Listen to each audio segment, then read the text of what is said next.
What's up, CompSci community? I'm back with day number 13 of my 100 Days of Code challenge. Today I didn't do any practice in Team Treehouse, but I did put in a good amount of work on the Salon website that I'm making. So the first thing that I did was I spent a little bit of time and I made a really basic logo, and I don't love it, but I don't hate it, and it's good for now, and who knows, maybe my cousin actually likes it and he decides that he wants to keep it, but for now it's definitely a good placeholder. The second thing that I did was I styled up the navigation a little bit more. Instead of just a plain list, I turned each of the navigation tabs into actual buttons that you can click on, and there's even a hover effect.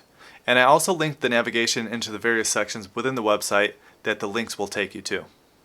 I also added a really subtle gradient effect to the hero image on the landing screen. I made it so that it's a bit darker in the bottom left-hand corner, and then it gets lighter as it goes up into the right of the image. And the last thing that I did was I just added some placeholders for the other sections that are going to be within the website. This way I can visualize how the website is going to come together, and I can practice using the navigation to navigate to each section. So that's it for day number 13. I'm feeling really good about this Salon website. I can't wait to show it to my cousin. Can't wait until I launch it. And that's it for today. So I'll see you guys tomorrow. Take care.